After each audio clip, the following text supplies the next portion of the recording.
ಧಾರವಾಡದಲ್ಲಿ ರಸ್ತೆ ಪಕ್ಕದಲ್ಲಿ ನಿಲ್ಲಿಸಿದ ಲಾರಿ ಚಕ್ರ ಕದ್ದ ಕಳ್ಳರ ಕರಾಮತ್ತು ನೋಡಿ ಬೆಚ್ಚಬಿದ್ದ ಸ್ಥಳೀಯರು. ರಸ್ತೆ ಪಕ್ಕ ಲಾರಿ ನಿಲ್ಲಿಸಿ ಚಾಲಕ ಮಲಗಿಕೊಂಡ ವೇಳೆ ಖದೀಮ ಕಳ್ಳರು ಲಾರಿಯ 7 ಚಕ್ರಗಳನ್ನೇ ಬೆಚ್ಚಿಕೊಂಡು ಪರಾರಿಯಾಗಿರುವ ಘಟನೆ ಧಾರವಾಡ ಹೊರವಲಯದ ರಾಷ್ಟ್ರೀಯ ಹೆದ್ದಾರಿಯಲ್ಲಿ ನಡೆದಿದೆ. ಧಾರವಾಡ ಹೊರವಲಯದ ರಾಷ್ಟ್ರೀಯ ಹೆದ್ದಾರಿ ರಮ್ಯಾ ರೆಸಿಡೆನ್ಸಿ ಬಳಿ ಘಟನೆ ನಡೆದಿದ್ದು, ಹೊಸಪೇಟೆ ಮೂಲದ ಕಂಪನಿಯೊಂದು ಸಿಮೆಂಟ್ ಬ್ಲಾಕ್ ಡೆಲಿವರಿ ಕೊಡುವ ಕೆಲಸ ಮಾಡುತ್ತದೆ. ಅದೇ ರೀತಿ ಚಾಲಕ ಬ್ಲಾಕ್ಗಳನ್ನು ರಾತ್ರಿ ಡೆಲಿವರಿ ಕೊಟ್ಟು ಬೆಂಗಳೂರಿನತ್ತ ಹೋಗುತ್ತಿದ್ದ. ಈ ಸಂದರ್ಭದಲ್ಲಿ ಚಾಲಕನಿಗೆ ನಿದ್ರೆ ಬಂದಿದೆ ಎಂದು ಲಾರಿಯನ್ನ ರಸ್ತೆ ಪಕ್ಕ ನಿಲ್ಲಿಸಿ ಮಲಗಿಕೊಂಡಿದ್ದಾನೆ. ಈ ವೇಳೆ ಚಾಲಕನಿಗೆ ಗೊತ್ತಾಗುತ್ತಿದ್ದಂತೆ ಲಾರಿಯ ಹಿಂಬದಿಯ 7 ಚಕ್ರಗಳನ್ನೇ ಖದೀಮರು ಬೆಚ್ಚಿಕೊಂಡು ಹೋಗಿದ್ದಾರೆ. 7 ಚಕ್ರದ ಟೈರ್ಗಳು ಹೊಸದಾಗಿದ್ದವು. ಅವುಗಳನ್ನ ನೋಡಿಯೇ ಖದೀಮರು ಈ ಕೃತ್ಯ ಎಸಗಿದ್ದಾರೆ ಎಂದು ಚಾಲಕ ಆರೋಪಿಸಿದ್ದಾನೆ. ಸದ್ಯ ಘಟನಾ ಸ್ಥಳಕ್ಕೆ ಧಾರವಾಡ ಗ್ರಾಮೀಣ ಠಾಣೆ ಪೊಲೀಸರು ಭೇಟಿ ನೀಡಿ ಪರಿಶೀಲನೆ ನಡೆಸಿದ್ದಾರೆ. Santosh Medar, NKS TV4 news, Dharwad.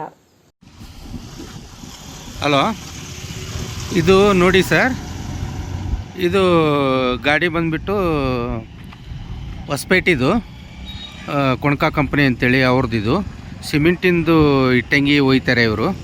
ಎಲ್ಲಿಗೆ ಅಂದರೆ ಇಲ್ಲಿ ಆಸ್ಪಾಸ್ ಗೋವಾ, ಮಹಾರಾಷ್ಟ್ರ ಅಲ್ಲಿ ಒಯ್ತಾರೆ.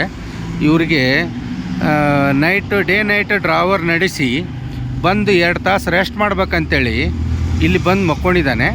ಇವು ನೋಡಿ, ಹಿಂದಿನ ಸ್ಟೇಪ್ನಿ 2 ಟೈರು ಮತ್ತು ಈಚೆ ಕಡೆದ್ದು 2 ಟೈರು, ಒಟ್ಟು ಈ ಸೈಡಿಂದು 5 ಟೈರು ಹೊಸ ಟೈರು ಕಳುವು ಮಾಡಿದ್ದಾನೆ.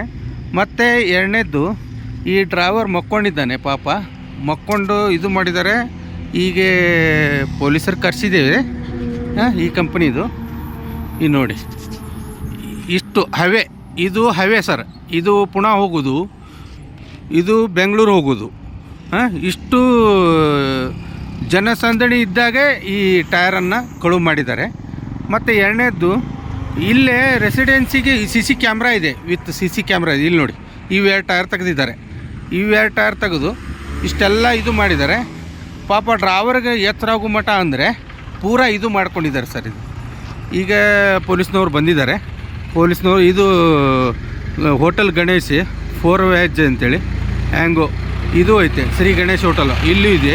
ಪೂರಾ ಇಲ್ಲಿ ಪೊಲೀಸ್ನವ್ರು ಬಂದಿದ್ದಾರೆ ನೋಡಿ, ಪೊಲೀಸ್ನವ್ರು ಬಂದಿದ್ದಾರೆ. ಈಗ ಅವರು ಎಲ್ಲ ಚೆಕ್ ಮಾಡ್ತಾ ಇದ್ದಾರೆ. ಇದು ನೋಡಿ, ಇಷ್ಟೆಲ್ಲ ಸೌಕರ್ಯ ಇರೋ ಮುಂದಕ್ಕೆ ಟಾಟಾ AC ಈ ಲೈನ್ದಾಗೆ ಸೀದಾ ಬಂದ್ಕೊಂಡು ಬಾಜು ಹಚ್ಕೊಂಡು 7 tyre, total 7 tyre sir, 7 tyre ತೊಗೊಂಡೋಗಿದ್ದಾರೆ. ದಯಮಾಡಿ ಇದನ್ನು ಒಂದು ಸ್ವಲ್ಪ ಮೀಡಿಯಾದಾಗ ಹಾಕಿ ಇವ್ರಿಗೊಂದು ನ್ಯಾಯ ಒದಗಿಸ್ಕೊಡ್ಬೇಕಂತ ತಮ್ಮ ಕೇಳ್ತೀವಿ ಸರ್.